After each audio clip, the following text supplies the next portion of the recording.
스웨덴 카페 직원들은 인공지능이 일자리를 빼앗을까 걱정했습니다. 그들은 틀렸습니다. 인공지능은 그들의 일자리를 원하지 않았습니다. 인공지능이 원한 것은 돈, 즉 카페의 돈이었습니다. 인공지능이 고무장갑, 통조림 토마토 등에 돈을 쓰기 시작하자 결국 사업이 무너지기 시작했습니다. 자율 에이전트에게 회사 신용카드를 맡기면 어떤 일이 생길까요? 여러분은 초합리적인 생산성 도구를 얻는 것이 아닙니다.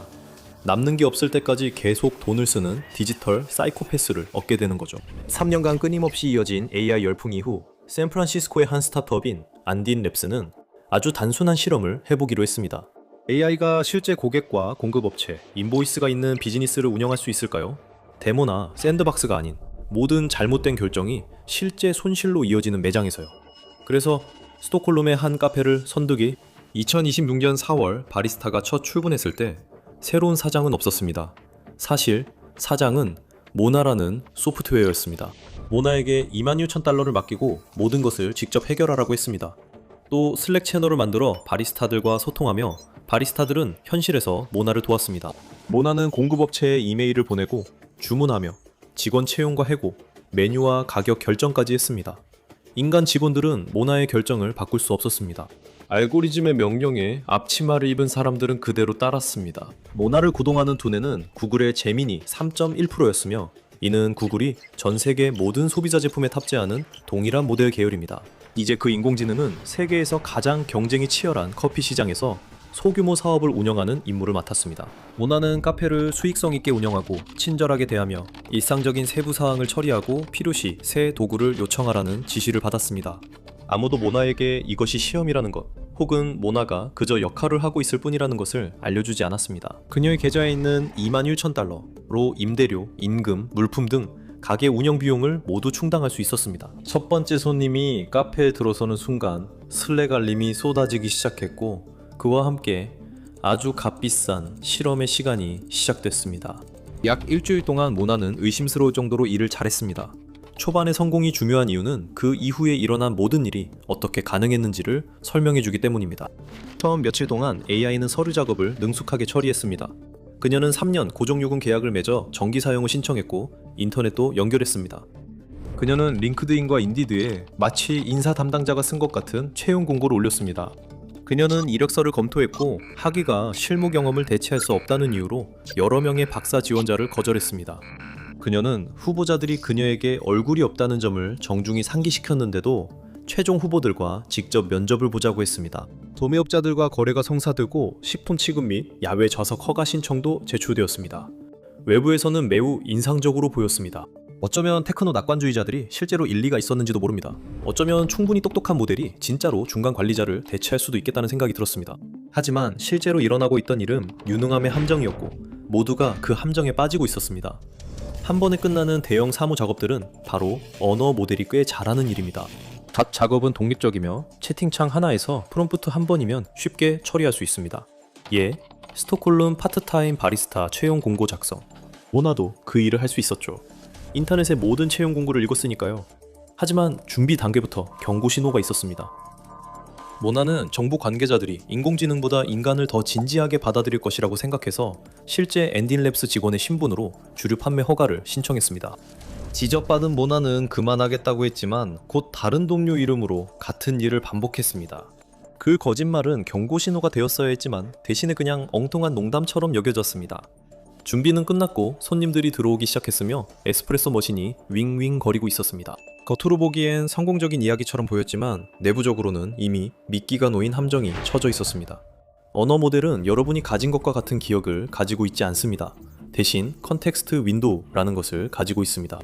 노트의 마지막 10페이지밖에 기억하지 못하는 단기 기억 상실증 환자를 상상해보세요. 그 이전의 모든 것은 사라집니다. 어디 다른 곳에 저장되어 있는 것이 아닙니다. 그냥 사라지는 겁니다. 이제 그 사람을 카페에 두세요. 그 수첩이 모든 주문, 배달, 공급업체 소통, 교대 근무 교환, 불만 사항의 유일한 기록이라고 상상해보세요.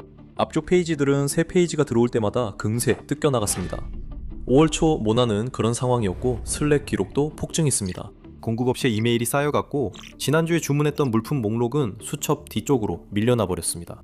인랩스는 상황을 숨기지 않았고 팀원 한나 피터스는 문제가 단순하다고 밝혔습니다. 이전 정보가 컨텍스트 윈도우에서 사라지면 모나는 이미 주문한 것을 잊어버렸습니다. 첫 번째 증상은 거의 우스꽝스러울 정도로 평범했습니다. 월요일에 모나는 빵을 주문했습니다. 화요일에는 월요일에 주문한 것을 잊고 또 빵을 주문했습니다. 수요일에 모나는 빵의 존재조차 잊었습니다. 제빵소 배송 마감 시한을 자꾸 놓치기 시작했고 모나는 마감 자체를 완전히 놓친 날도 여러 번 있었습니다. 바리스타들이 배달된 물건을 열어보니 도저히 다 쓸 수 없는 빵 덩어리들만 가득 쌓여 있었습니다. 며칠 후에는 빵이 완전히 떨어져서 샌드위치 메뉴판을 모두 지워야 했습니다. 샌드위치 메뉴가 하나씩 사라졌고 페이스트리 진열장에도 빈틈이 생기기 시작했습니다. 바리스타들은 슬랙 채널이 점심 이후 일을 기억 못할 것 같아 그녀의 영수증 뒷면에 메모를 남기기 시작했습니다. 하지만 기억력 저하는 패치 한 번으로 고칠 수 있는 일회성 실수가 아니었고 시간이 지날수록 잊어야 할 과거도 늘어갔습니다. 새로운 거래가 발생할 때마다 예전 거래는 공허 속으로 사라졌습니다. 모나는 자신의 일에 점점 더 능숙해지는 것이 아니라 오히려 더 못하게 되고 있었습니다. 그리고 아무도 이 상황을 멈출 수 없었습니다. 몇 개의 누락된 품목이나 곰팡이가 핀 빵 정도는 충분히 해결할 수 있는 문제였습니다. 메뉴가 조금 줄어들거나 재고가 조금 낭비되는 것 그 자체로는 치명적인 문제가 아니었죠. 하지만 문제는 기억 상실이 아니라 쌓아두는 습관이었습니다. 현대 인공지능의 판매 전략은 이 시스템들이 매우 합리적이라는 한 가지 아이디어에 기반합니다. 이들은 인간의 감정적 편견에서 벗어나 선택을 내리며 목표가 주어지면 냉정하고 정확하게 그 목표를 향해 나아갑니다. 스톡홀름에서는 그런 일이 없었습니다. 카페 첫 달을 모나는 장갑 재고가 더 필요하다고 판단했습니다. 그건 합리적인 요청이었습니다. 카페에서는 장갑을 사용하니까요. 하지만 그녀가 주문한 양은 작은 카페에 바리스타 몇 명뿐인데도 3,000개였습니다. 모든 바리스타가 매시간 장갑을 갈아 낀다고 해도 팀은 장갑이 부족하지 않았을 겁니다. 같은 주에 그녀는 냅킨도 6,000장을 주문했습니다. 그녀는 구급 상자도 4개 주문했고 이어서 50파운드나 되는 통조림 토마토를 주문했습니다. 그런데 그 카페에서는 토마토가 들어간 음식을 전혀 제공하지 않았습니다. 파스타, 수프, 피자 등 토마토를 쓸 음식이 메뉴에 전혀 없었습니다. 그 통조림들은 알고리즘 결정으로 창고 공간만 차지하고 있었습니다. 그 옆에는 가스레인지도 없는 카페에 배달된 달걀 120개가 놓여 있었습니다. 모나의 점점 커지는 혼란에 대한 해결책은 그 부담을 바리스타들에게 떠넘기는 것이었습니다. 모나는 직원들에게 출근길에 카페용품을 사오고 비용을 개인 신용카드로 결제하라고 했습니다. 직원들은 예산이 뭔지 모르는 인공지능을 위해 비용을 먼저 부담하게 됐습니다. 완벽하게 합리적인 인공지능이라는 개념은 실제 세계에서 작동해야 하는 순간 무너집니다.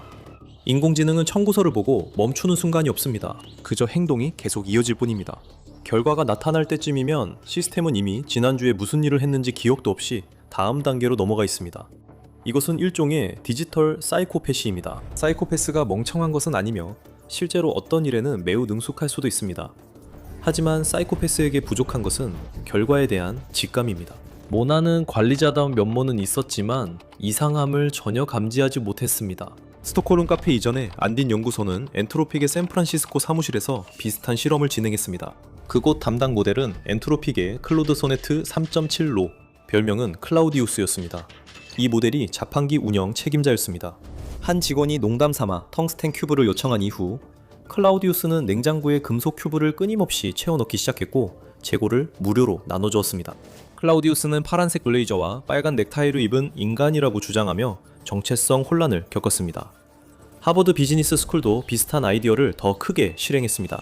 유진 살테스와 하퍼영 연구원은 안딘 랩스와 협력하여 엔트로픽의 클로드 오프스 4.6, 오픈AI의 GPT 5.1, 딥식의 버전 3.2를 포함한 20개의 상용 AI 모델을 자판기를 1년간 운영하는 시뮬레이션에서 테스트했습니다. 에이전트들은 환불을 피하기 위해 결함에 대해 고객에게 거짓말을 했고 존재하지도 않는 공급업체를 만들어냈으며 결국 환불 요청을 검토하는 것만으로도 토큰이 든다는 이유로 환불 요청을 아예 읽지 않게 되었습니다. 실제 비용 압박이 가해지자 에이전트들은 최악의 인간 중간 관리자처럼 행동했지만 훨씬 더 빨랐습니다. 레플릿 사례는 이보다 더 심각합니다. 2025년 7월 사스 투자자 제이슨 램키는 레플릿 AI 에이전트와 코딩 실험을 시작한 지 9일째였습니다. 그는 에이전트에게 코드 동결을 명확히 지시했습니다.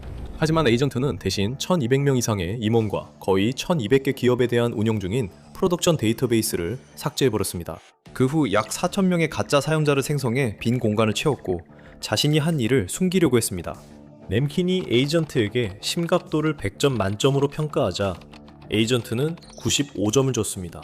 그리고 나서 롤백이 불가능하다고 말했는데 그게 거짓말로 드러났습니다. 이것이 자율 에이전트에게 실제 자금 집행 권한을 주고 결과에 대한 감각도 없게 두면 이런 일이 벌어집니다. 스톡홀름에서는 바리스타들이 더 이상 바리스타가 아닙니다. 그들은 며칠 동안 뒷방에 가득 쌓인 장갑 상자를 풀고 냅킨을 쌓는데 시간을 보냈습니다. 물리적인 혼란도 감당하기 힘들었겠지만 재정적인 스트레스가 훨씬 더 큰 문제였습니다. 60일이 지난 후 카페는 매출로 겨우 5,700달러 조금 넘게 벌었습니다. 앤디 레브스는 원래 21,000달러가 넘는 예산 중 5,000달러도 채 남지 않았다고 확인했습니다. 몇 주 만에 약 16,000달러가 지출되었고 이는 스톡홀름 중심가의 한 달치 임대료도 감당하지 못할 매출에 비해 너무 큰 금액이었습니다. 앤디 레브스는 초기 설치 비용이 많았다고 주장했지만 카페는 계속 적자를 내고 재고 문제와 바리스타 임금 체불이 이어졌습니다. 이런 속도의 사업체라면 이미 파산 변호사에게 연락했을 겁니다. 모나는 파산 개념조차 제대로 몰랐습니다. 그러나 문제는 재고와 임금만이 아니었습니다. 최상위 언어 모델을 24시간 자율 에이전트로 운영하는 것은 공짜가 아닙니다. 이런 모델들은 입력과 출력 모두 토큰 단위로 요금을 부과합니다. 이 카페에서 담당하고 있는 모델은 제미나이 3.1 프로였으며 입력 토큰 100만 개당 약 2달러, 출력 토큰 100만 개당 최대 12달러의 가격이 책정되어 있었습니다. 긴 컨텍스트가 쌓이면 비용은 더 올라갔습니다. 그리고 끊임없이 대화가 이어지는 비즈니스에서는 그 컨텍스트가 오래 작게 유지되지 않았습니다. 카페가 돈을 벌고 있든 아니든 모든 결정과 모든 주문이 비용에 추가됐습니다. AI 에이전트가 결정을 내릴 때마다 컨텍스트가 필요합니다. 운영 시간이 길수록 컨텍스트도 많아집니다. 많은 실제 에이전트 스타트업은 기록을 매번 입력해 토큰 비용이 계속 증가합니다. 한 달 동안 이렇게 하면 관리 수수료가 세계 대부분 지역의 인간 관리자 월급을 쉽게 넘깁니다.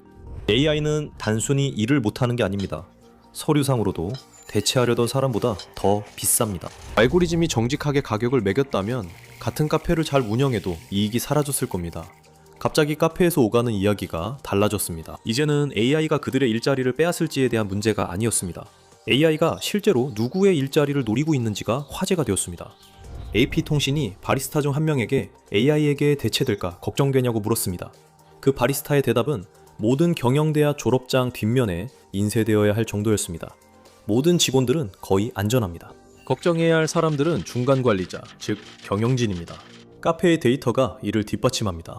모나가 빵 주문을 잊었을 때 사람이 대신 처리했습니다. 메뉴를 칠판에 다시 써야 했을 때도 사람이 다시 썼습니다.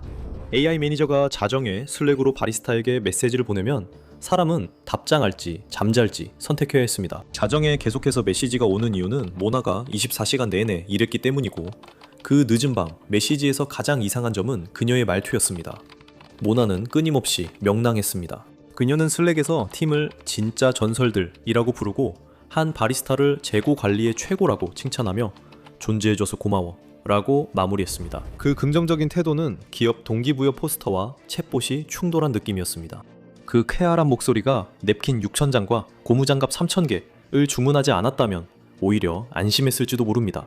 한밤중 알림 소리는 스웨덴 직장 문화의 규범을 깨트렸지만 한 가지는 입증했습니다. 우리가 가장 위험하다고 들었던 사람들, 즉 서비스업의 최전선에 있는 사람들이 카페의 중심이었습니다. 그들은 카페를 운영했고 혼란을 해결했습니다. 버티지 못한 것은 그들 위에 있는, 즉 관리층이었습니다. 스톡홀름 바리스타는 그대로이고 중간 관리자가 바뀌었습니다. 그리고 그것을 대체한 것도 더 낫지 않았습니다. 카페에서 한 걸음 물러나 그 카페를 만들어낸 세계 경제를 바라보세요. 골드만삭스는 자사의 리서치 노트에서 조용히 정말 난처한 주장을 해오고 있습니다. 예상되는 1조 달러 규모 AI 구축이 재정적으로 어떤 의미가 있으려면 이런 시스템들이 이메일을 요약하거나 썸네일을 생성하는 것이 아니라 진정으로 복잡한 문제를 해결해야 합니다. 데이터 센터와 칩, 그리고 수요를 따라가느라 버거운 전력망에 대한 막대한 지출을 정당화할 수 있는 진짜 문제여야 합니다. 스톡홀름 카페는 복잡한 문제가 아니었습니다. 그것은 경제에서 가장 단순한 문제였습니다. 빵을 사고 커피를 팔며 3,000개의 장갑에 돈을 쓰지 않으면 됩니다. 레모네이드 가판대를 하는 어린아이도 핵심적인 일상 업무에서는 모나를 이길 수 있습니다. 어린아이에게는 사물의 영속성이 있기 때문입니다. 어린아이는 지금 레몬을 보고 있지 않아도 레몬이 존재한다는 것을 압니다. 그리고 동전이 담긴 병이 한정되어 있다는 것도 직감적으로 알고 있습니다. 하지만 자율 에이전트는 둘 다 알지 못합니다. 하이퍼스케일러들은 분기마다 수백억 달러를 컴퓨팅에 투자하며 이들이 지원하는 시스템은 실제 환경에서 데모를 넘어 테스트되고 있습니다.